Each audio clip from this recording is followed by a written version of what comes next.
babe. I'm not your babe. Makeup?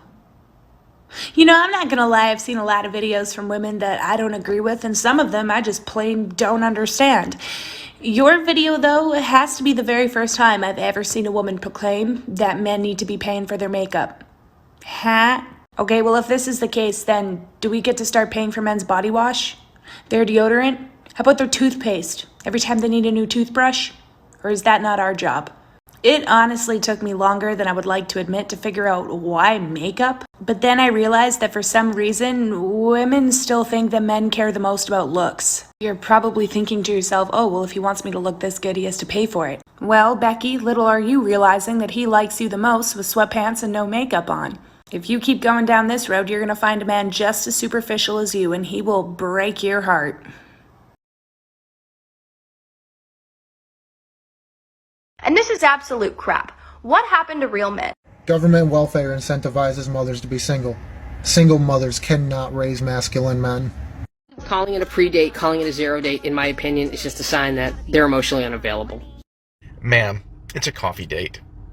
See, the problem is so many women have started doing foodie dates, which is a real thing. You've freely admitted foodie dates to the world, where you're going to have a date with a man, usually for a very expensive meal, with no intention of getting into a relationship or having any kind of interaction with them, that you don't want a relationship, you just want a free meal. Men fully are aware of this now.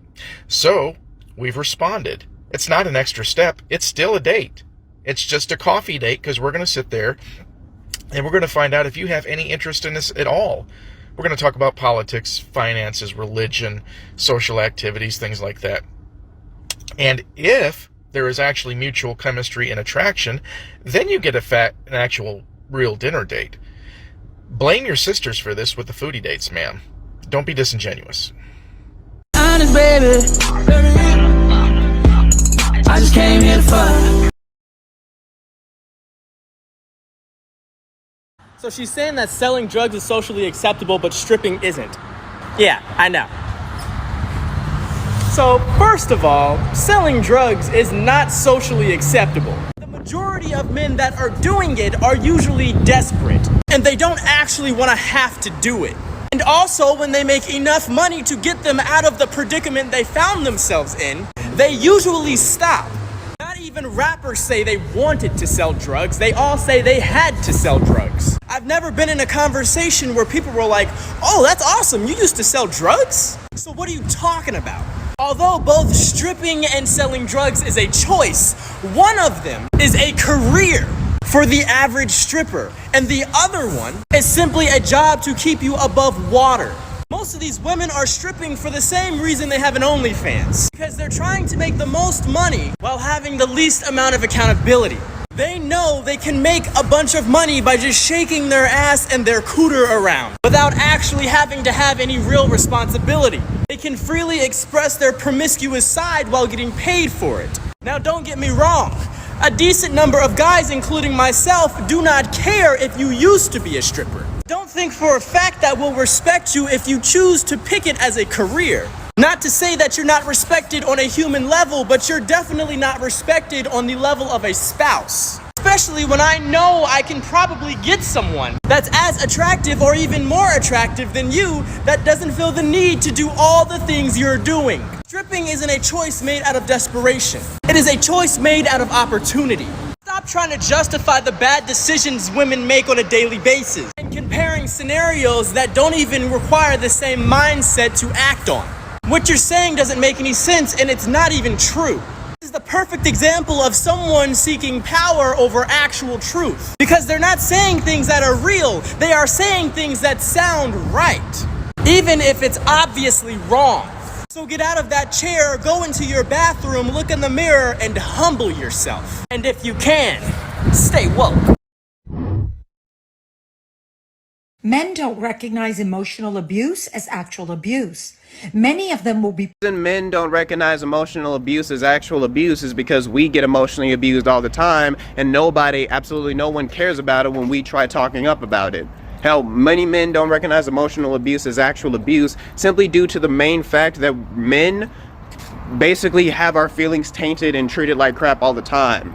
And you also go on to talk about how just because a man hasn't hit a woman, or just because a man hasn't hurt somebody, that he considers himself a king. Yes, that man is a king. Because we live in a day and age where men are constantly demonized and treated like shit for being horrible people. So honestly, the people who aren't horrible and the people who are good do deserve to be called kings and do deserve to feel proud about themselves, because in their minds, from what they've been told, every other man out there is somehow a horrible, disgusting monster. So if they're not a horrible, disgusting monster, then they deserve to be called a king. Get the fuck out my house! Are you serious? For the love of God, men, this is a perfect example of why you do not ever, ever, ever move in with a woman. It is not your shit. No cohabitation with them. This is very important for you to understand, because that woman beating on something in there will more than likely call the police and have you thrown in fucking jail.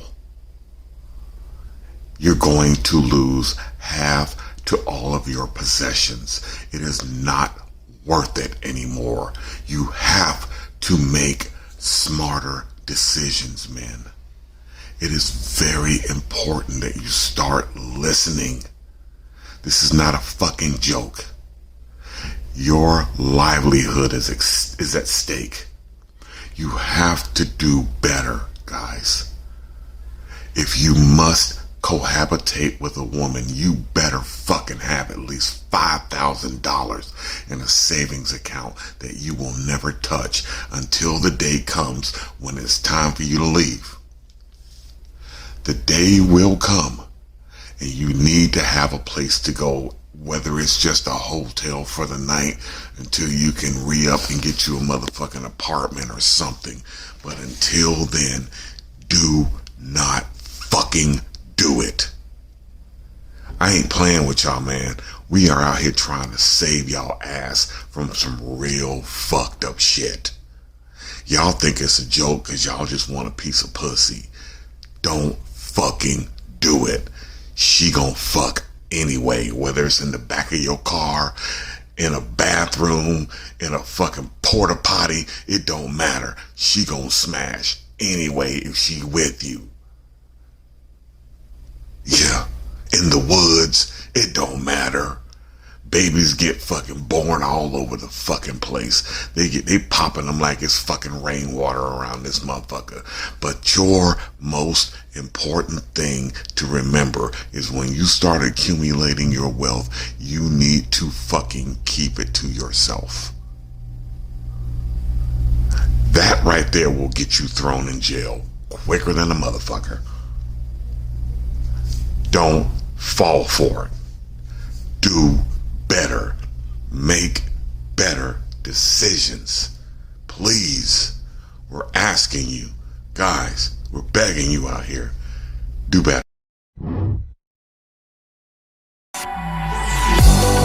So I won't hold back, and you should know that what's never good, just have regrets. So I won't go back, oh what got me to forget the time I lost with no regret. Peace, baby. Give him peace. 2 fingers. And have a nice life. Another teachable moment, young gentlemen. Go back and watch the video. This young woman, loud, unpeaceful, basically is telling the ladies, he's asking for peace. Give him peace, give him deuces and move on. Instead of trying to work something out and figure out the problem, because the men are asking for peace in the relationship, but they don't want to provide it. Instead, she's telling women, deuces, peace, divorce, move on. That supports the theory And the statistics being 65% of all first marriages end in divorce, 80% of which are filed by women. This young woman right here is the perfect example of it. Marriage ain't worth the risk, sir.